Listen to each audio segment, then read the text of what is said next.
இதுக்கப்புறம் ஐயோ ஆளை விடுங்கடா சோசியல் மீடியா விட்டு வாசன் வந்து பார்த்தீங்கன்னா கடையை விட்டு போல கேஸ் ஆச்சுன்னா நான் பார்த்துக்கிறேன்டா இனி கடையை விட்டு விலகிட்டேன்னு சொல்லி ஒரு வீடியோ போட்டுக்கோ. சீரியஸான வீடியோடா. ஆமாண்டா, பிஸ்னஸே பண்ணது இல்லைங்க. Hello guys, back to our channel hello UG square. YouTube start பண்ணலேருந்து இப்படி ஒரு வீடியோ மட்டும் நான் போட்டக்கூடாது அப்படின்னு நினச்சிக்கிட்டே இருப்பேன். என்னென்னா அந்த பேட் கமெண்ட்ஸ் வந்து பண்ணால் ரீப்ளை வீடியோ மாதிரி எதுவும் போடக்கூடாது. ஏன்னா எப்போவுமே பேட் கமெண்ட்ஸ் வந்து கம்மியாக வரும், பாசிட்டிவிட்டின்ற நிறையா வரும். நம்ம பாசிட்டிவ் மட்டும் தான் எடுத்துக்கணும். ஏன்னா அவ்வளோ பேர் பாசிட்டிவிட்டி பண்ணுறாங்க, கம்மியாக அந்த நெகட்டிவிட்டி மட்டும் நம்ம ரீப்ளை பண்ணி ரியாக்ட் பண்ணிட்டு கூடாதுன்னு நினைப்பேன். ஆனால் இப்போது வாசன் நேற்று ஒரு வீடியோ போட்டான், டிடிஎஃப் பிட் ஷாப்பில் வந்து வெளியே போகிறான்ட்டு. ஸோ அந்த வீடியோக்கு வந்து பார்த்தீங்கன்னா நான் பேசக்கூடாதுன்னு நினச்சேன், ரீப்ளை வீடியோலாம் போடக்கூடாதுன்னு நினச்சேன். கமெண்ட்ஸ் வாசன் கமெண்ட்ஸில் ஃபுல்லாக வந்து பார்த்தா நெகட்டிவ் நான் தட்டி விட்டேன். ஆனால் எங்கள் அம்மா ஃபோன் பண்ணி ஒரு மாதிரி எமோஷனலாக அழுத ஒன்று வந்து பார்த்தா என்னடா அம்மாவே இப்படி அழுகுறாங்க அப்படின்ற மாதிரி ஒரு மாதிரி கஷ்டமாயிடுச்சு. கமெண்ட்ஸும் வந்து பார்த்தீங்கன்னா 400 கமெண்ட்ஸில் ஒரு 100 கமெண்ட்ஸ் நெகட்டிவிட்டி வந்து 300 வந்திருந்தா கூட நான் அம்மா இதெல்லாம் ஒன்றும் இல்லைம்மா விட்டுருமானுவேன்.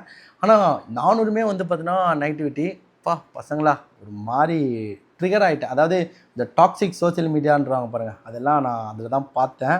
ஏன்னா சோசியல் மீடியான்றது எப்படி தெரியுமா ஸ்குவாட், கண்ணால் பார்க்குற லைஃப் வேறு, அதாவது சோசியல் மீடியாவில் யூடியூப்பில் பார்க்குற லைஃப் வேறு. எக்ஸாம்பிள் வந்து பார்த்திங்கன்னா நானும் வாசனும் வந்து நான் ஒரு ரீல்ஸ் போட்டிருந்தேன், நல்ல ஃப்ரெண்ட்ஷிப் சாங் வந்து போட்டு ரீல்ஸ் போட்டு அந்த கிளிப் போடுறேன், சாங் போட்டேன். ஆக்சுவலி அந்த சாங்காக பார்க்கும்போது அவ்வளோ ஃப்ரெண்ட்லியாக பாண்டிங்காக இருக்கும், கூட அப்படி தான் இருக்குது. பட் அந்த ரீல்ஸை நீங்கள் ஸ்டாப் பண்ணி அந்த ஆடியோ இல்லாமல் ஒரிஜினல் ஆடியோ காட்டுறோம் பாருங்கள்.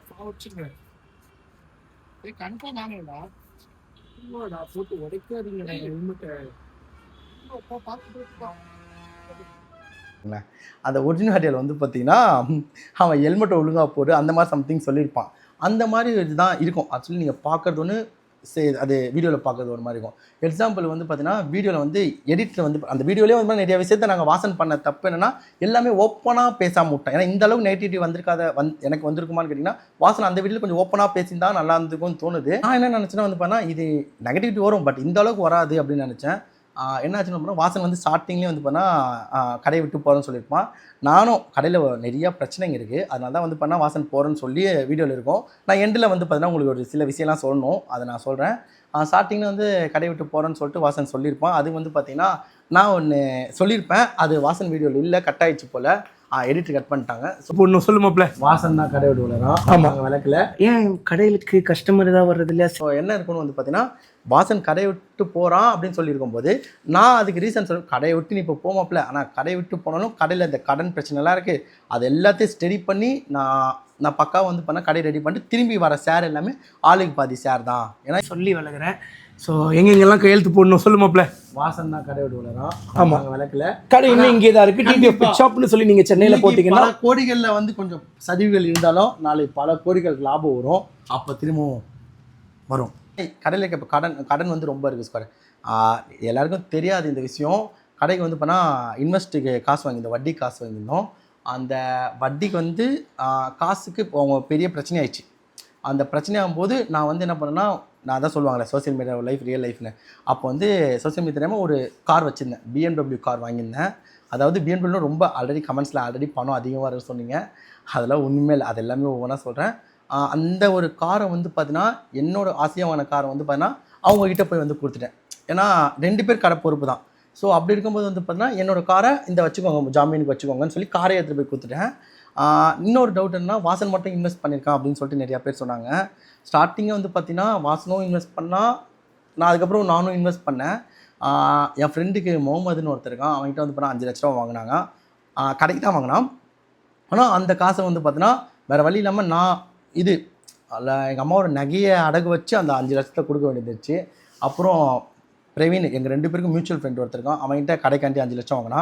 அந்த கடன் வந்து பார்த்தீங்கன்னா இப்போ நான் கட்டுறேன்னு சொல்லி பொறுப்பேற்றுக்கிட்டேன் அந்த கடனை. அதுக்கப்புறம் எங்கள் 2 பேருக்கு இன்னொரு ஃப்ரெண்ட் இருக்கான் முருகேஷ்னு, அவங்ககிட்ட ஒரு 2 லட்சம் நிறைய கடன் வாங்கி நடத்தினோம். அந்த கடனும் நான் தான் கட்டணும். இப்போது ஒரு இன்வெஸ்டருக்கு 9 lakhs, அதுவும் வந்து பார்த்தீங்கன்னா இப்போ நான் என் காரை மீக்கிறதுக்கு நான் தான் கட்டணும். கிட்டத்தட்ட எக்கச்சக்க ப்ராப்ளம் இருக்குது. ஸ்டார்டிங்லேயே வந்து பார்த்தீங்கன்னா 11 பேரை வேலைக்கு எடுத்தது வந்து பார்த்தீங்கன்னா நானாக வாசனான்னு கேட்டிங்கன்னா எல்லாருமே எண்ட் ஆஃப்டர் ஒரு ஃபேன்ஸாக வந்தவங்க, அவங்களுக்கு வேலை இல்லைன்னு சொல்ல முடியாத ஒரு தவிர்க்க முடியாத ஒரு சூழ்நிலை எல்லாருக்கும் வந்து பார்த்தீங்கன்னா வேலை கொடுத்துரும். அதை தான் வந்து தெளிவாக சொல்லியிருந்தாலே உங்களுக்கு அந்த வீடியோவிலே கிளியராக தெரிஞ்சிருக்கும் 2 பேர் மேலேயும் தப்பு இல்லைன்ட்டு. அதை நாங்கள் மறந்துட்டோம் போல. அது இந்த அளவுக்கு இம்பாக்ட் ஆகும்னு சத்தியமாக நினைக்கல. 2 வருஷம் ஆச்சு. இல்லடா இவ்வளோ டீட்டெயில்டாக சொல்ல வேண்டியதான். ஆள் வச்சாச்சு முடிஞ்சு. இல்லை இது இவ்வளோ பெருசாக இருக்க வேணாம், சின்ன முடிச்சு முட்டு. இல்லை அதுதான் லாஸ் தான் மெயின் ரீசனு. அதுதான் இப்படி சொல்லுவோம். இப்போ சேல்ஸ் வந்து 11 பேர். நான் சிம்பிளாக சொல்கிறேன், உங்கள் கணக்குன்னு 10 பேர் வைங்க. கண்டிப்பாக 11 பேர் என்கிட்ட இருக்குது. 10 பேர் வச்சுருக்கோம், 1 வருஷம் வச்சுருக்கோம். ஒரு ஆளுக்கு 18,000 சேலரினா 10 பேருக்கே வந்து பண்ணால் எவ்வளோ? 1,80,000 கொடுக்கணும். இல்லை அது ஆமாம், லாபத்துலேருந்து அப்படி தான் போகுது. இது சீரியஸான வீடியோடா. ஆமாண்டா, பிஸ்னஸே பண்ணது இல்லைங்க, போக்கு போயிடும்ல. அப்படிதான் இருக்குது. அதான் உண்மை. அதான் உண்மை. அந்த அளவுக்கு சொல்லக்கூடாதுல்ல, மறுபடியும் ஒரு பங்கா கொடுக்கணும். இதில் தான்டா தோற்றோம் நம்ம, மற்றபடி இதில் தோக்கல. அதுதான் ஒரு ஆளுக்கு இவ்வளோ சேலரினா மாதம் வந்து பார்த்தீங்கன்னா நம்ம 10 lakhs டர்ன் ஓவர் பண்ணாலுமே நம்ம வந்து பார்த்தீங்கன்னா 1,80,000 எடுத்து வைக்கணும். அதாவது 10 lakhs turn over overall sales, லாபம் மட்டுமே நமக்கு 10 lakhs வராது. ஸோ அப்படி இருக்கும்போது வந்து பண்ணால் நாங்கள் கரண்ட் பில்லு, கடை வாடகை, கரண்ட் பில் 70,000 வந்துச்சு. எல்லாமே வந்து பண்ணால் நானும் கடையை பார்க்கலங்க. கடையில் இருக்க இப்போ நம்ம ப்ராப்பராக வந்து இப்போ கடையை ரன் பண்ணோன்னே கடையில் இருக்க பையன், அதோ வாசனோட ஃபேன் பேஜில் ஒரு பையன் வேலை பார்க்குறான். கரண்டாக 2 வருஷம் தான் அவன் தான் பார்த்தேன். நான் கணக்கை பார்க்கறது இல்லை, அதை நான் பண்ண தப்பு. வாசன் பண்ண தப்பு அதான். அவன் சொன்னதே வந்து பார்த்தீங்கன்னா, பாருங்க விக்கி, இந்த கடையை இப்போ கரெக்டாக ரன் பண்ணணுன்னா எவ்வளோ வேணும்? இந்த கடையை ரன் பண்ணணும்னா 7,10,000 ரூபாய் தேவைப்படுது. அதுவுமே ரன் பண்ண முடியும். பேலன்ஸ் இருக்குது வந்து ஜிஎஸ்டிக்கு எவ்வளோ கட்டும்? ஜிஎஸ்டி 1 லட்சம். ஜிஎஸ்டி 2,60,000 ரூபாய். அதுக்கப்புறம் ஜிபிஎஸ் பில் வந்து 1,60,000 ரூபாய். அதுக்கப்புறம் ஸ்டாக் வந்து 3 லட்சம் ரூபாய்க்கு போடணும். 60,000 ரூபாய் வந்து ரெண்ட்டு கட்டணும். அதுக்கப்புறம் 40,000 ரூபாய் வந்து கரண்ட் பில் கட்டணும். அதுக்கப்புறம் ஒரு 35,000 ரூபாய் ஒருத்தருக்கு கொடுக்க. ஆக்சுவலி போன மாதம் எவ்வளோ நான் இது கட்டினேன், அந்த சீட் இது எடுத்தேனே போன மாதம். ஒன்றை எவ்வளோ காசு கொடுத்தேனே? ஆமாம், என்கிட்ட வந்து அப்போ வந்து 1,25,000 ரூபாய்க்கு ஸ்டாக் போட்டது. ஆனால் அந்த ஸ்டாக்லேயே கொஞ்சம் இது வந்து என்னாச்சுன்னா இன்னும் இருக்குது. அதுலேருந்து என்ன ஒரு 50,000 ரூபாய் அந்த மாதிரி போயிருக்கும். அவ்வளோதான். இந்த கடைக்கு வந்து எவ்வளோ வருஷமா இருக்குடா? நானா இந்த கடையில் கடை ஓப்பனிங் பண்ணி இருந்திருப்பல? ஓப்பன் பண்ணி ஒரு 3 மாதத்துக்கு அப்புறம். Okay okay. ஆக்சுவலி இவனையும் வாசன் தான் இன்டர்வியூ எடுத்தான். இந்த சேனல் வந்து அது ட்வின் டாட்லர்ஸ் ஃபேமிலியோட அந்த அஃபீஷியல் ஃபேன் பேஜோட ஓனர் வந்தான். வாசன் இன்டர்வியூ எடுத்தான். நான் ஏதாவது கடையிலேருந்து ஏதாவது கணக்கு பார்த்துட்டு போனாரா இந்த கடையில்? ஏதாவது கடையிலேருந்து எந்த கணக்குமே நான் பார்க்கல. ஸோ எங்கள் அக்கா 1 வருஷம் முன்னாடி நின்ட்டான். ஆமாம் ஆமாம் ஆமாம், நான் உண்மையாக சொல்கிறேன். எனக்கு அவங்களுக்கு தெரியுமா இல்லைன்னா வாசன் எனக்கு தெரியுமா தெரியல. இதுலேருந்து பார்க்கும்போது கஷ்டம் தான். அந்த இதை நான் கூட அந்த விளாக்ல கூட சொல்லியிருப்பேன்லண்ணா, எவ்வளோ லாபம் வரும், எவ்வளோ உங்களுக்கு வந்து நம்ம ப்ராப்பர். ஆனால் உண்மை என்னன்னா ப்ராப்பராக கடையை பார்த்துக்கல 2 பேருமே. நானும் தப்பு பண்ணிட்டோம், வாசனும் தப்பு பண்ணிட்டோம். ஸோ அதை இப்போ டேக் ஓவர் பண்ணணும், அதான் பிளான் இருக்குது. போன மாதம் கையிலேருந்து எவ்வளோ கட்டினேன் நான்? போன மாதம் 2 மாதமா? போன மாதம் ஏதோ சீட்டு காசுல இருந்தேன்னா ஒரு 1 லட்சம் ரூபாய் எடுத்தது. எல்லாமே அப்படியே கடன் எல்லாமே கடனே. இப்போ கடன்லாம் இல்லை. இப்போ இந்த கடையை ரொட்டேஷனில் விடணும்னா எப்படியும் ஒரு 8 லட்சம் ரூபாய் இருந்தா கடையை ரன் பண்ணலாம். அவ்வளோதான், ரன் மட்டும்தான் பண்ண முடியும், வேற எதுவுமே பண்ண முடியாது. ஆனால் கரெக்டாக ரன் பண்ணால் சேல்ஸ் கஸ்டமர் விடுவாங்க. ரன் பண்ணலாம். அதான் ஆக்சுவலி டெட் ஸ்டாக் எவ்வளோ லட்சத்துக்கு இருக்கு? வாசன் டெல்லி போய் எடுத்துகிட்டு வந்த ஸ்டாக் எப்படியுமே இப்போ பார்த்தீங்கன்னா எப்படியும் ஒரு 4 லட்சம் 5 லட்சத்துக்கு டெட் ஸ்டாக் மட்டுமே இருக்கும். 4 லட்ச ரூபாய்க்கு கீழே எவ்வளோ இருக்கும் இது வரைக்கும் நான் பார்த்ததே இல்லை. அது நிறையா இருக்குது, சொல்ல முடியாது. பார்ப்போம், அதுக்கு ஒரு கிளியரன்ஸ் ஆஃபர் போடுவோம். இந்த அமௌண்ட் இருந்தால் மட்டும்தான் கடையை வந்து பார்த்தீங்கன்னா ப்ராப்பராக ரன் பண்ண முடியும் இப்போ கரெக்டாக. அது ஒன்றும் பிரச்சனை இல்லைங்க. கடையை வந்து பார்த்தீங்கன்னா நான் எப்போவுமே சொல்கிறேன், இந்த கடையை விடவே மாட்டேன். இன்னொரு விஷயம், மெயினாக சொல்ல வேண்டிய ஒரு விஷயம், வாசன் வந்து பார்த்தீங்கன்னா கடையை விட்டு போகல. என்ன ஆச்சுன்னு பார்த்தோன்னா, இந்த ஜிஎஸ்டி இருக்குல்ல, ஜிபிஎஸ்க்கு வந்து பார்த்தீங்கன்னா நாங்கள் ஜிஎஸ்டி கட்டி எடுத்துட்டோம். ஸோ அது வந்து பார்த்தீங்கன்னா அவங்க ஜிபிஎஸ்காரங்க ஜிஎஸ்டி கட்டல. அதான் அந்த தம்பியே சொல்லியிருப்பான் பாரு, கடையில் பார்க்குறேன். அது வந்து பார்த்தா 2.5 lakhs கட்டணும் பெண்டிங்கு. சும்மாவே வந்து பார்த்தா வாசனுக்கு ஒரு பிரச்சனை வரும். ஸோ இப்போ ஜிபிஎஸ்க்கு ஜிஎஸ்டி கட்டல, அது வந்து எங்கே கேஸ் ஆகி அப்படி வருமோ அப்படின்னு சொல்லிட்டு இதில் வேற நாங்கள் ஃபினான்ஸ் வாங்கினவரு அவருக்கு கம்ப்ளைண்டே கொடுத்துட்டாரு. இது ரெண்டுமே வந்து பார்த்தீங்கன்னா வாசன் மாப்பிள்ளை எனக்கு கல்யாணம் ஆயிடுச்சு, இதுக்கப்புறம் எனக்கு பிரச்சனை ஆகிடும், இதுக்கப்புறம் இந்த கேஸ்லாம் என்னால் பார்த்துக்க முடியாது அப்படின்னா. ஸோ அப்போ உனக்கும் நான் கேஸ் ஆச்சுன்னா நான் பார்த்துக்கிறேன்டா, நீ கடையை விட்டு விலகிட்டேன்னு சொல்லி ஒரு வீடியோ போட்டுக்கோ அப்படின்னு நான் சொன்னேன். அதுக்கு வாசனம் நார்மலாக நாங்கள் எடுத்து போட்டோம். பட் ஆனால் அதுக்கு இப்படி ஒரு நெகட்டிவிட்டி அப்போ தான் தெரிஞ்சு இவ்வளோ பேர் இப்படி இருக்காங்களே அப்படின்ற மாதிரி. அதில் ஃபேமிலியும் அட்டாக் பண்ணிங்க, என்னென்னமோ வந்துச்சு. மெயினாக வந்து பார்த்திங்கன்னா நான் ஆட்டிடியூட்னு வந்துச்சு. அதை என்னால் ஏற்றுக்கவே முடியல. ஏன்னா வந்து பார்த்திங்கன்னா ஆக்சுவலி என்ன ஆச்சுன்னா நான் ஃபாஸ்டிங்கில் இருக்கேன். அந்த சமயத்தில் நைட்டு ஃபுல்லாக தூங்காமல் இருந்துட்டு 3 மணிக்கு எந்திரிச்சிட்டு அதான் தூங்கவே இல்லை 2 மணி வரைக்கும் முழிச்சிருந்தோம். அப்புறம் அதுக்குள்ளே 3 மணி ஆகிடுச்சு. சாப்பிட்டுட்டு சகர் செஞ்சுட்டு அதை தொழுதுட்டு வரதுக்கு 6 ஆகிடுச்சு. 6 மணிக்கு எந்திரிச்சு வெளியே போயிட்டு வரதுக்கு ஒரு 11 ஆகிடுச்சு. வெளியே போயிட்டு வந்தோம். அதுக்கப்புறம் ஒரு 1 மணிக்கெலாம் vlog எடுக்க ஆரம்பிச்சிட்டோம். வாசன் vlog எடுக்கிறான் ஃபுல்லாக பெருசாக எடுக்கிறான். எடுத்து திரும்பி கட் பண்ணிடுறான். திரும்பி ஃபஸ்ட்லேருந்து பேசணும். திரும்பி எடுக்கிறோம் ஃபுல்லாக பேசணும்னு நினைக்கிறோம். அப்புறம் வந்து திரும்பி கட் ஆகிட்டு திரும்பி ஃபஸ்ட்லேருந்து எடுக்கிறான். ஆனால் அதுலேயே வந்து நான் கிளிப்லாம் ஆட் பண்ணுறேன். யார் வா கொஞ்சம் நான் முடியல, நான் மூச்சு வாங்குதுடா. ஒரே ஃப்ளோவில் முடிச்சு இது முடிஞ்சிச்சுடா. கன்ஃபியூஸ் ஆயிடுச்சுடா. நான் கொஞ்சம் கூலாக இருக்குது. இதுக்கு லாஸ்ட்டாக போயிடலாம். என்னடா பேசுறது? ஒரு நிமிஷம் இது எனக்கு அதை பாடுற ஒரு வாட்டி வேணாம். நான் திரும்பி இது மாதிரி எனக்கு அதுலேயே வந்து பண்ண நான் டென்ஷன் ஆகிட்டேன். என்னடா என்ன முடியலடா மூச்சும் அந்த ஏன்னா ரொம்ப தண்ணி கூட குடிக்கூடாது. காலைல 5 மணிலேருந்து ஈவினிங் 6 o'clock தண்ணி கூட குடிக்கூடாது.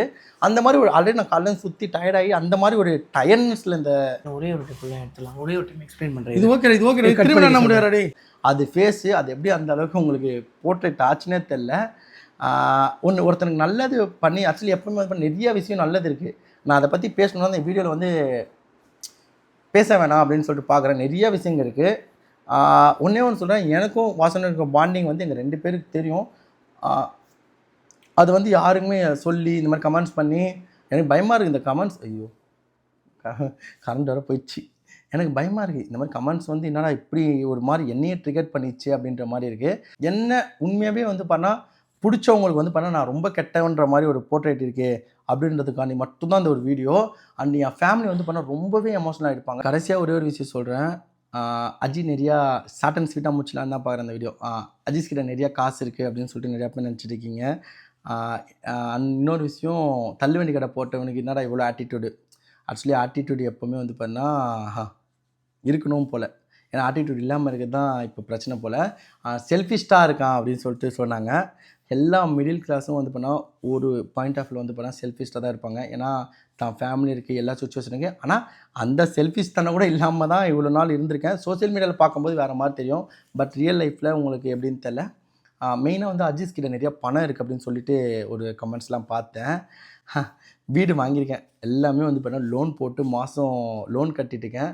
அந்த லோனுக்கு நான் கட்டுற எல்லாமே எனக்கு தெரியும். 4 மாதம் யூடியூப்பில் எதனால் vlog போட முடியலன்னா ரீசனும் அதுதான்.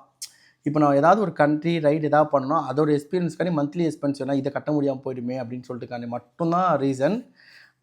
உண்மையாகவே இப்போ வாசன் வாங்கி வச்சுருக்க இந்த கடையில் இருக்க பிரச்சனை எல்லாமே வந்து பார்த்தீங்கன்னா இப்போ நான் தான் சால்வ் பண்ணணும். ஸோ அந்த ஒரு பிரச்சனையெல்லாம் முடிச்சுட்டு எல்லாமே கிளியர், எல்லாருக்குமே கடன் எல்லாத்தையும் கொடுத்து முடிச்சுட்டு நான் இப்போ லாஸ்ட் மந்த்துக்கு நம்ம பையன் சொல்லியிருப்பான் கடையில் இருப்பான். லாஸ்ட் மந்த்துக்கு நான் இது பண்ணுவேன். அதாவது அந்த சீட்டு போடுவேன்னுவாங்க, அது சேவிங்ஸ்னு ஒன்று. அது ஒன்று தான் நான் பண்ணியிருந்தேன். அதை வந்து பார்த்தீங்கன்னா லாஸ்ட் மந்த்து எடுத்துட்டேன். கிட்டத்தட்ட எவ்வளோ லட்சம் தள்ளி எடுத்துட்டேன். அதை ஸ்க்ரீன் ரெக்கார்ட் வேணால் இந்த சைடில் போடுறேன். அந்த ஸ்க்ரீன் ரெக்கார்ட் வேணால் பாருங்கள். எல்லாமே ப்ரூஃப் இருக்குது. நான் வந்து லாஸ்ட் மந்த்து அந்த ஒரு சேவிங்ஸையும் நான் எடுத்துகிட்டு கடையில் தான் இன்வெஸ்ட் பண்ணியிருக்கேன். அதுக்கப்புறம் வந்து பார்த்தீங்கன்னா எனக்கு கடையை ரன் பண்ணிட முடியும். நல்லா ரன் பண்ணி நல்லா 2 பேர் ஷேர் எடுத்துட முடியும் ஒரு நம்பிக்கை இருக்குது எனக்கு. ஏன்னா அந்தளவுக்கு கஸ்டமர் பேஸ் இருக்குது நம்மக்கிட்ட. எல்லாமே கரெக்டாக ஆகிடும். கரெக்டாக இப்போ வர நம்ம எல்லா டெட் ஸ்டாக் நிறைய ஆயிடுச்சு. நிறைய டெட் ஸ்டாக். அதுக்கு ஒரு கிளியரன்ஸ் ஆஃபர் மாதிரி ஒன்று போட்டு கடையை பக்காவாக கொண்டு வந்துட முடியுங்க. எனக்கு நம்பிக்கை இருக்குது. ஏன்னா இந்த பிரச்சனையை பற்றி பேசணும்னு நினச்சேன். பட் ஆனால் இதுதான் காசு இருக்குதுன்னு சொன்னவங்களுக்கு இன்னொரு வீடியோ போடுறேன். நான் லாஸ்ட்டாக வந்து பண்ணால் என் கார் வந்து பார்த்தீங்கன்னா XL6 காரு இஎம்ஐ தான் வாங்கியிருக்கேன். அது வேணால் இந்த சைடில் போடுறோம் பாருங்கள். என்னென்னு பண்ணால் காருக்கு 4 மாதம் கார் இஎம்ஐ கட்டல. அப்படி தான் சார். உங்கள் கார் லோன் பேமெண்ட் எப்போ சார் பே பண்ணுவீங்க? உங்களுக்கு 4 இஎம்ஐ இருக்குது சார். உங்களுக்கு பேலன்ஸ் கொஞ்சம் கிளியர் பண்ணுங்கள் சார். வந்து பார்த்தீங்கன்னா என் நிலைமை இப்போதைக்கு கரண்ட் சுச்சுவேஷன் இருக்குது. மேபி நான் பணம் வச்சுக்கல அதெல்லாம் வந்து பண்ணால் என்னோடய பர்சனல். அது வந்து நான் வெளியில் சொல்லி அதை பேசிக்க விரும்பலை. ஏன்னா எல்லாருக்குமே ரொம்ப எல்லாருமே இருக்குது. பட் எனக்குன்னு ஒன்றுமே இல்லை அப்படின்ற மாதிரி ஒரு நிலைமையில தான் இப்போ இருக்கேன். இந்த வீடும் இப்போ கடன் தான். இன்னும் 2-3 மாதம் 4 மாதம் வீடு கட்டலாம், இஎம்ஐ கட்டலாம், அந்த வீடை ஜப்தி பண்ணுறாங்க. அந்த மாதிரி ஒரு இது. அப்படி இருக்கும்போது நான் மற்றவங்ககிட்ட வந்து பிடுங்கணும்னு எனக்கு எந்த ஒரு அவசியமும் இல்லை.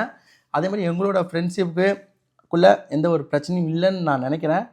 எனக்கு ஒன்று மனசு வருத்தம். அது நான் அப்புறம் பேசிக்கிறேன். என்ன பேசணுன்னா வருத்தங்களை பேசணும் நிறையா இருக்குது. இப்போ கூட நான் அந்த வீடியோ போடும்போது கூட வாசன் வந்து என்கிட்ட கேட்டால் வீடியோ பார்த்துட்டு ஏதாவது கரெக்ஷன் இருந்தால் சொல்லுமா அப்படின்னு சொன்னால். ஆக்சுவலி வீடியோ பார்க்கும்போது வந்து பார்த்தீங்கன்னா நான் பார்க்கவே இல்லைங்க அந்த வீடியோ. நீ போட்டுக்குமா நம்ம தானே இருக்கும், அது என்ன இருக்குன்னு சொல்லி நான் ஜாலியாக அந்த வீடியோ எந்த நெகட்டிவ் வந்தாலும் ஆக்சுவலி நெகட்டிவிட்டி எவ்வளோ கமெண்ட்ஸ் வந்தாலுமே அதுக்கு ரியாக்டே பண்ணாமல் இருக்கிற ஒரு ஆள் நான். இப்போ எங்கள் வீட்டில் எப்படி ஆக்சுவலி நான் வீடியோ எடுத்துன்னு வச்சுக்கோங்களேன், எங்கள் வீட்டில் இந்த மாதிரிலாம் பேச மாட்டாங்க. ரியலாக அதை கட் பண்ணாமல் ஒரே ஃப்ளோவில் போடுறேன் ஓகேங்களா. ஏன்னா எங்கள் வீட்டில் நான் வீடியோ எடுக்கிறதுன்னு தெரியாது, இதுதான் உண்மை. நோம்பு வச்சுட்டு சொல்கிறேன், இது உண்மை. இதுக்கு மேலே நம்புறதுக்கு மேலே யாரும் ப்ரூவ் பண்ணணும்னு தெரியல. அவங்க என்னடா வாசனை அவன்டா இவன்டான்னு பேசினா இது பண்ணாதீங்க. எங்கள் வீட்டில் என்ன எப்படி பார்க்குறாங்களோ அதே மாதிரி தான் வாசனை பார்ப்பாங்க. அது எதார்த்தம். இதுக்கு என்னடா இப்படி பேசுகிறீங்க வாசனை அப்படிலாம் எதுவும் நினச்சிக்கூடாது. அதையும் தெளிவாக சொல்லிக்கிறேன். ஏன்னா இப்போ அப்படி இருக்குங்க சோசியல் மீடியாவோட நிலைமை. அப்பா பயமாக இருக்குது. இதை பார்த்தா எல்லாம் தெரிஞ்சு இதை விட A to Z எனக்கு தெரியும் என்னை பற்றி என்னெல்லாம் கமெண்ட்ஸ் வந்திருக்குன்னு. அதெல்லாம் விட்டுட்டு இப்போ நான் இதுக்கு ஏன் இந்த அளவு ரியாக்ட் பண்ணேன்னா எங்கள் வீட்டில் என்னென்ன பேசியிருக்காங்க பாருங்க. எல்லாத்தையும் லாஸ்ட்ல விட்டுரு. ஆனா என்ன சொல்லிருக்கோம், டீட்டெயிலா சொல்லிருக்கணும்டா. மொட்டையா முடிச்சிட்டான். வந்தோம், நாங்க இந்த மாதிரி இன்டீரியர் பண்ணோம், இன்டீரியருக்கு எங்களுக்கு சரியில்லை, இன்டீரியர்ல இப்படி பண்ணக்கூடாது. அதுக்கப்புறம் தான் நாங்கள் நிறைய பிட் ஷாப்பை பார்த்ததுக்கு அப்புறம் தான் எங்களுக்கு தெரிஞ்சிச்சு நிறைய பிட் ஷாப்ல இப்படி பண்ணியிருக்காங்க. நாங்கள் இண்டிகேட்டருக்குலாம் நாங்கள் செலவு பண்ணவே இல்லை, இண்டிகேட்டர் வைக்கிறதுக்கு ஒரு செக்ஷன் இல்லை, உங்களுக்கே பார்த்தா தெரியும். எங்களை ஏமாத்திட்டாங்க, அதுலேயே காசு லாஸ். அதுக்கப்புறம் நான் ஜெயிலுக்கு போனதுல ஒரு வருஷமா நாங்கள் வாடகை போட்டு வச்சு அதெல்லாம் சொல்லணும்லடா. 4 லட்ச ரூபா வாடகை கொடுத்துருந்தோம், 4 லட்ச ரூபா வாடகை கொடுத்தேன். சொல்றேன் 4 லட்ச ரூபா வாடகை கொடுத்துருந்தோம். அந்த 4 லட்ச ரூபாய் சொல்றேன் வாசனை பார்த்தா கேட்கணும்னு தான் இருக்கேன். 4 லட்ச ரூபா வாடகை கொடுத்தோம், அதுலயே லாஸ் எங்களுக்கு. அது இல்லாம காசு இதெல்லாம் லாஸ் ஆச்சு. இது ஒரு நிமிஷம் இருமா, லாஸ் ஆச்சு. அது பேர் என்ன, இன்டீரியர் பிளஸ் வாடகை. இதுலயே எங்களுக்கு நாங்க கையில வச்சிருந்த காசுல எங்க கிட்ட கரைஞ்சிருச்சு. அதுக்கு மேல எங்களால ஸ்டாக் போடுறது காசு, அதான் உண்மை. ஸ்டாக் போட கடையில நான் இருக்கிற ஆரம்பத்துல இருந்து கடையில ஸ்டாக் போட காசு கிடையாது. அப்ப என்ன பண்ணோம், வட்டிக்கு வாங்கணும். வட்டிக்கு கடை ஃபர்ஸ்ட் ஆரம்பிக்கிறப்ப நாங்க வட்டிக்கு தான் வாங்கணும். வட்டிக்கு வாங்குறப்போ வட்டிக்கு மட்டுமே 60,000 கொடுத்துட்டு இருந்தானுங்க. பிளஸ் வாடகை 40,000 ரூபாய் தான். அப்ப 40,000 ரூபாய் கொடுத்துட்டு இருந்தானுங்க. அப்ப 40,000 பிளஸ் ஒரு வருஷம் ஆயிடுச்சுல, 5,000 ஏத்துனா 45,000 கொடுத்தோம் வாடகை. அப்ப 45,000 கொடுத்தோம். மொத்தம் எவ்வளவு ஆச்சு, ஒரு வருஷத்துக்கு 1 லட்ச ரூபாய். கடைக்கு ஃபுல்லா நீ சேர்த்தியோ இல்ல இவன் சேர்த்தாலும் எவன் சேர்த்தியோ எனக்கு அது தேவையில்லை. ரெண்டு பேருமே தானே தப்பு. நான் அதை பத்தி பேசவே இல்லடா. எவன் தப்பு பண்ணா எவன் தப்பு பண்ணல நான் பேசவே இல்லை. ஃபால்ட்னா இதெல்லாம் நடந்தது ஃபுல்லா சொல்லுவேன்டா. இந்த மாதிரி 18 மொட்டையா முடிச்சிட்டான். 18 பேர் சேர்த்திருக்கான். 18 பேர் வேலை. அது கட் பண்ணிட்டா, அது எடிட்டர் கட் பண்ணிட்டாங்க போல. ஜெபி சொன்னா நீ போய் பேசி பேசுற. நான் என்ன பேசி என்ன பிரச்சனை, எடிட்டிங்ல தூக்கிடுவான்னு. இப்ப கமெண்ட்ஸ் பார்த்து உனக்கு எப்படி இருந்துச்சு? கமெண்ட்ஸா எங்களுக்குலாம் சரியா அவங்க எல்லாரும் அழுதாங்க. அவன் அழுதா ஜெமியா அழுதா. இது சொல்றேன்னா எனக்கு என்னன்னா நீ எனக்கு ஃபோன் பண்ணி அழும்போது எனக்கே ஒரு மாதிரி ஆயிடுச்சு. என்னடா இது கமெண்ட்ஸ் கண்டுக்கவே மாட்டோமா? அதெல்லாம் படிச்சு பாரு உனக்கு தெரியும். அப்புறம் அதெல்லாம் இவங்க கமெண்ட்ஸ் பண்றவங்களுக்கு மூளை இல்ல. நான் மூளை இல்ல. ஏய் நீ அப்படி சொல்லாத. அவன் பொண்டாட்டி ஒருத்தி இல்லன்னு சொல்றதுக்கு தான அவன் அவ்வளவு கோவம் வந்து வீடியோ போட்டான். நம்ம நீ ஒண்ணே பேசினா பரவாயில்லை. நீ அவன் ஃப்ரெண்ட் கேட்டு வாங்கி அவன்கிட்ட அந்த வீடு வாங்கி கொடுத்தேன் எல்லாம் சொன்னாங்களா. அப்பயே சொன்னேன் வாசம் ஒரு வீடியோ போடுறான். அப்பதான் கஷ்டப்பட்டு வீடு வாங்கினா அவனுக்கு எனக்கு 1 ரூபாய் தரல. வீட்டுக்கு நான் கொடுக்கல அவனுக்கு. அவன் தான் வாங்கினா, அவங்க அக்கா எல்லாம் கொடுத்தாங்க, இல்லை உதவி பண்ணி தான் வாங்கினா. இஎம்ஐ போட்டிருக்கான், அதெல்லாம் வாங்கிட்டேன். நீ வீடியோ போடுறான் 35 லட்சம் இஎம்ஐ இருக்கு. எப்ப பார்த்தாலும் உன் காசுல வாழ்றான் உனக்கு சொம்படிக்கிறான் அப்படி இப்படின்னு சொல்லிட்டே இருப்பான். நான் கண்டுக்கவே மாட்டோமா? அதெல்லாம் நான் என்ன கேட்பேன் வந்துட்டேன். என்ன மட்டும் பேசும்போது பிரச்சனையே இல்லடா. என் குடும்பமே அது சொல்லும் போது ரொம்ப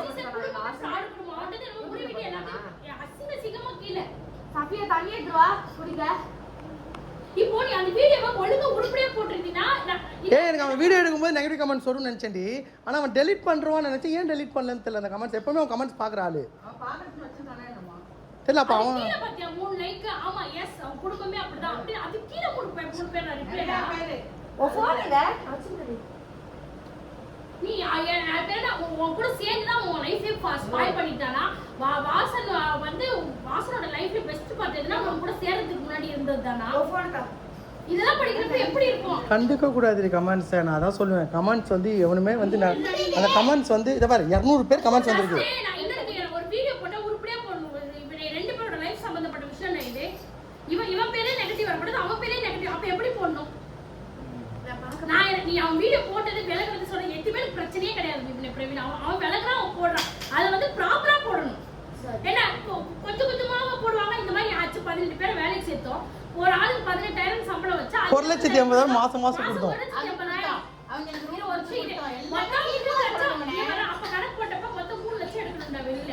அதான் கடை ஒரு மாசம் மூடி இருந்தாலுமே சும்மா கொடுக்கணும். கடை மூடி இருந்தாலுமே சும்மா 3 லட்சம் கொடுக்கணும் மாசம். நல்ல சேல்ஸ் தான். சேல்ஸ்லாம் குறையல. இது நாங்கள் எங்கள் மேலே தப்பு, என் மேலேயும் வாசன் மேலே தப்பு. அப்படியே ரன் ஆகிட்டே இருந்தது. இதுக்கப்புறம் இப்போ என்னால் பார்க்க முடியல. இப்போ நான் சொன்னேன் 2 பேரும் விட்டுறலாம் மாப்பிள்ள. நான் அஜிட்ட சொன்னேன். ஆனால் அஜி வந்து வேணாம் விட வேணாம் பார்க்கலான்னு சொன்னா. இல்லை எனக்கு மனசுல நான் விட்டுறேன், நான் தனியா பாத்துக்கிறேன், நான் சொல்லிட்டேன். அப்படிதானே சொல்லி முடிச்சிருக்கணும். இவன் எப்படி சொல்றான்? என்ன சொல்றீங்க லாஸ்ட்ல? இவன் என்ன சொன்னா, நான் அவ்வளவுதான் அந்த கடையை விட்டு அவன் கடையை விட்டு இவன் இவட்ட போனா எனக்கு மனசு கஷ்டமா தான் இருக்கு. அப்படி என்னமோ அவனை கடையை விட்டு துரத்து விட்ட மாதிரி பேசுறான்டா. இல்லைன்னா பாக்குறது எப்படி தெரியுமா இருக்கும்? இவன் வந்து எல்லாத்தையும் அவன் காசு ஃபுல்லா உருவி இவன் வச்சுக்கிட்டு கடையை பிடிங்கிட்டு அனுப்பி விட்டான். ₹1 வாங்கலடி. இல்ல இவன் புடிங்கி வச்சுக்கிட்டு அனுப்பி விட்டான். நீ பாக்க அந்த கடையில போட்டுக்கிட்டே தான் இருக்க. நீங்க ஏதாவது எடுக்க முடியலடா. ஆக்சுவலி 5 லட்ச ரூபா அதே பாரு எனக்கு தெரிஞ்சு நோட்ஸில் போட்டு வச்சிருக்கான். 5 லட்சம் தரணும் நான் அவனுக்கு. அது கண்டிப்பாக நல்லா வரும்போது தந்துடுவேன். கடனாக வந்து அவன்கிட்ட 5 லட்சம் கொடுக்கல. அது நான் 5 லட்சம் தரணும்.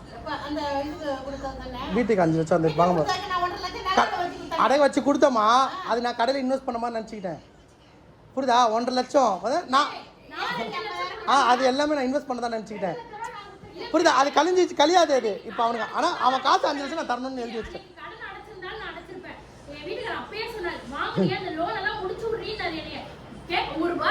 ஆமால நீ எவ்வளவு கொடுத்த எனக்கு?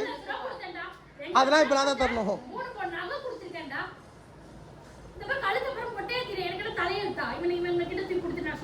ஏதோ நம்ம பணக்காரன்னு நினைச்சிருக்காங்க. தரல, எதுவுமே தரல. 2 லட்சமும் தரல. நானு சண்டை அவரு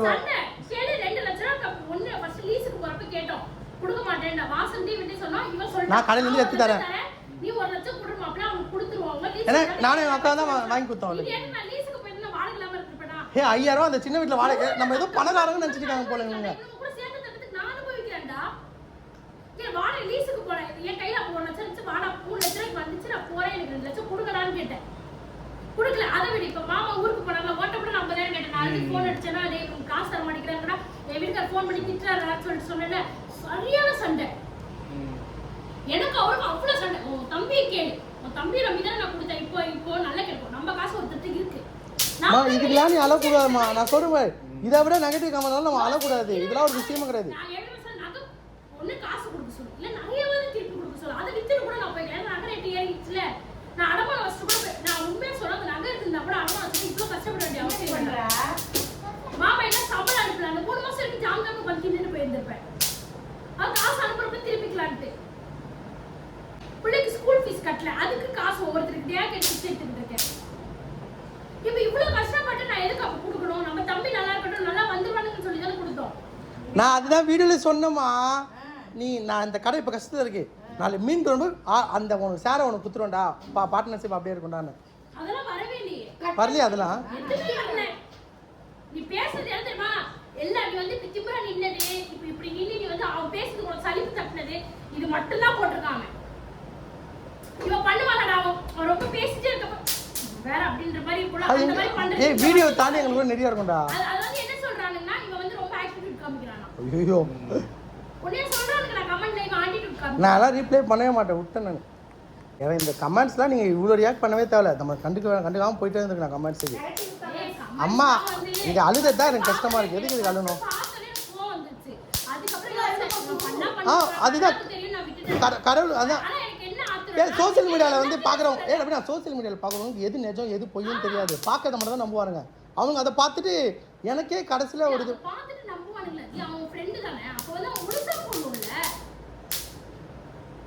இல்லைண்ணா. இப்போ நான் என்ன தப்புனா 2 பேர் மேலேயும் தான் தப்பு. நான் அதுதான் சொல்லுவேன். நம்ம யாருக்கும் எந்த துரோகம் பண்ணல, அதனால நல்லா தான் இருக்கும்.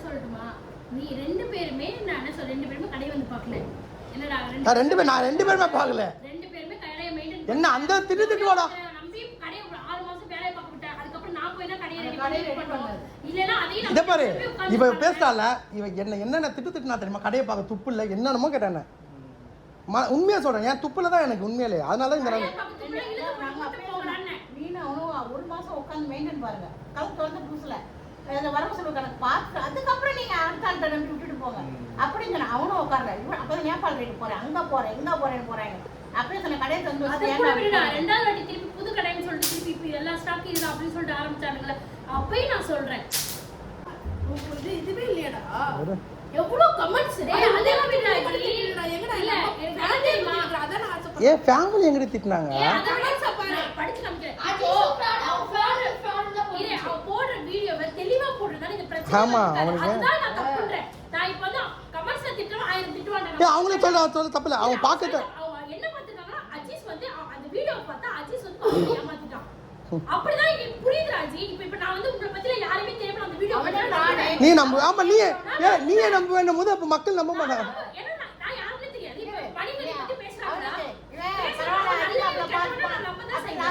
போடுறானா ஒண்ணே அவனே பிராடு 420 அவனுக்கே ப்ரோ நீ ஃபீல் பண்ற. இப்ப ஏன் தெரியுமா சொல்றான் ப்ரோ நீ தனியா போ ப்ரோ, நீ அவனுக்கு சப்போர்ட் பண்ணிட்டு இருக்க, அவன் எக்கட கெட்டு போறான் விடு. நீ பாரு ப்ரோ ஏதோ உனக்கு அண்ணா அந்த நேரத்துல நீ தப்பிச்சிட்ட இல்லனா அவன் குடும்பமே வேணா உடனே கமெண்ட்ஸ்ல பார்க்காதீங்க, ஃபுல்லாவே அழிச்சிருப்பாங்க. உன்னை சாந்தனா நீ மட்டும் சாந்தனா பரவாயில்லை. அதுதான் எனக்கே வெறுப்பாகுது. அது நல்லது இல்லல்ல. ஆக்சுவலி பார்த்துருப்பீங்கன்னு நினைக்கிறேன். உண்மையாகவே மனசார சொல்கிறேன், ரொம்ப மனசு உடஞ்சி எங்கள் அம்மா ஒரு மாதிரி நான் வீடியோ எடுக்கும் போல் வந்து என்னன்னா எங்கள் அம்மா வந்து பார்த்தா ஆக்சுவலி கோவம் எதுவுமே வாசன் மேலே எதுவுமே இல்லைங்க, கமெண்ட் பண்ணவங்க மேலே தான், வேறு யாருமே இல்லை. ஆக்சுவலி என்னன்னா நான் எங்கே மனசு ரொம்ப உடஞ்சிட்டேன்னா, எனக்கு எமோஷனலாக நானே பேசலாம்னு நினைக்கிறேன். ஆனால் நானே மனசு ஆக்சுவலி vlog வந்து பார்த்தீங்கன்னா கம்பேக் மாதிரி ஏதோ ஒரு வீடியோலாம் எடுக்கலாம் அப்படி இப்படின்னு நினச்சேன். ஆனால் நான் மனசு உடஞ்சது எங்கே தெரியுமா ஸ்கோர், ரொம்ப எனக்கு பிடிச்ச ஒரு பையன் எனக்கு கமெண்ட்ஸில் ப்ரோ நீங்கள் தான் இன்ஸ்பிரேஷன் அப்படி இப்படின்னு சொல்லி ஒருத்தர் சொன்னவன், அவன் வந்து வாசனோட கமெண்ட்ஸில் வந்து ரிப்ளை பண்ணிக்கான், ப்ரோ அஜீஸ் ப்ரோ விட்டு வந்தது நல்லது தான்னு. ஆக்சுவலி அதுதான் என்னால் ஏற்றுக்கவே இல்லை, ஒரு மாதிரி எமோஷனல் ஆகிட்டேன். என்னடா இது ஒரு வீடியோ வந்து இவ்வளோ தப்பாக போர்ட்ரேட் ஆகி என்னை பிடிச்சவனுக்கு ஒரே செகண்டில் என்னை பிடிக்காமல் போயிடுச்சு அப்படின்ற மாதிரி ஆச்சு. அதுக்கு நான் என்ன ரியாக்ட் பண்ணுறது சுத்தமாக எனக்கு ஐடியாவே இல்லை. எங்கள் வீட்டில் பேசியிருந்தாலும் ஏதாவது தப்பாக பேசியிருந்தா சாரி, இது லைவு லைவாக எடுத்தது, ஆன் ஸ்பாட்டில் எடுத்தது. ஏன்னா நான் வந்து எங்கள் வீட்டிலேருந்து நான் எதாவது கேட்டிருந்தா கூட அவங்க சொல்லிட மாட்டாங்க, அவங்க வீட்டுக்குள்ளே உள்ளனாலுமே அவங்களோட ஆதங்கத்தை அப்படியே சொன்ன வீடியோ அதை லைவாக கேட்சப் பண்ணேன். கடையில் வந்து பார்த்தீங்கன்னா இந்த பிட்ஸாப்பில் வந்து 2 பேருமே நிறைய தவறுகள் பண்ணியிருக்கோம், அதனால தான் இவ்வளோ ப்ராப்ளம்ஸ் இவ்வளோ கடன்லாம் வந்துச்சு. இது இல்லாமல் வந்து பார்த்தீங்கன்னா நிறைய பர்சனல் ப்ராப்ளம் இருக்குது, அதை வந்து இந்த சோசியல் மீடியாவில் காட்டணும்னு வேணாம். பர்சனல் இஸ் பர்சனல் அப்படின்னு நான் நினப்பேன். அதனால் பர்சனலாக இருக்கட்டும். இதுக்கப்புறம் நான் எதுவும் பேசல. நான் கிளியர் பண்ண வேண்டியது இதுதான். நானாக ஒரு விஷயத்த சொன்னது கடையில் கேஸ் ஆகிடும் வாசன் மேலன்ற ஒரு நல்ல எண்ணத்தில் ஒரு விஷயம் பண்ணது, அது அப்படியே வந்து பார்த்தீங்கன்னா டோட்டலாக வந்து வேறு மாதிரி ஒரு ட்ரிகராகி வேறு மாதிரி போர்ட்ரேட் ஆகிடுச்சு. அவ்வளோதான் ஸ்கோர். இந்த வீடியோவை எண்ட் பண்ணிக்கிறேன். ரொம்ப நன்றி பா, வச்சு செஞ்சிட்டிங்க. இதுக்கப்புறம் ஐயோ ஆளை விடுங்கடா, சோசியல் மீடியா விட்டு அப்போல்லாம் போகமாட்டேன், பட் இருந்தாலும் அதுக்கப்புறம் கமெண்ட்ஸ் எல்லாம் கண்டுக்க மாட்டேன். ஆனால் என்ன வருத்தம்னா, என்னடா இது நம்ம பசங்களே நம்ம நம்பலையே, அப்போ அந்த அளவுக்கு தான் நம்ம இருக்கோமா அப்படின்னு சொல்லிட்டு, நம்ம அந்த அளவுக்கு தான் இருந்திருக்கோமா அவங்ககிட்ட. அப்போ நம்ம எல்லா கமெண்ட்ஸ் முதல்ல நெகட்டிவிட்டி வரும்போது அப்போல்லாம் வந்து பண்ணால் எல்லாத்தையும் நம்ம அப்படி இல்லைன்னு ப்ரூவ் பண்ணிகிட்டே இருக்கணுமா அப்படின்னு. நம்ம அப்படி இல்லாமல் நம்ம ப்ரூவ் பண்ணியிருந்தா வச்சுக்கோங்களேன், அப்பயே தெரிஞ்சுக்கோங்களேன், சரி நம்ம அட்ஜஸ்ட் பண்ணலாம் அப்படி இல்லைடா அப்படின்ற மாதிரி இருந்திருக்குல்ல. அது ஒன்று தான் வருத்தம். பரவாயில்ல பார்த்துக்கலாம். நிறைய விஷயம் நோட் பண்ணி நிறையா வச்சுருந்தேன், பேசணுன்ட்டு கமெண்ட்ஸ்லாம் நிறையா இருந்துச்சு, அதெல்லாம் ரீப்ளே பண்ணணும் அப்படின்னு நினச்சேன். இப்போ கூட கமெண்ட்ஸுக்கு ரீப்ளே பண்ணல, என் மனசில் இருந்தால் சொல்லியிருப்பேன். பார்த்துக்கலாம். பை ஸ்கோர். எவ்வளோ பார்த்துருக்கோம், அண்டு இதுக்கு அப்புறமும் பார்த்துக்கலாம். பார்ப்போம். பை.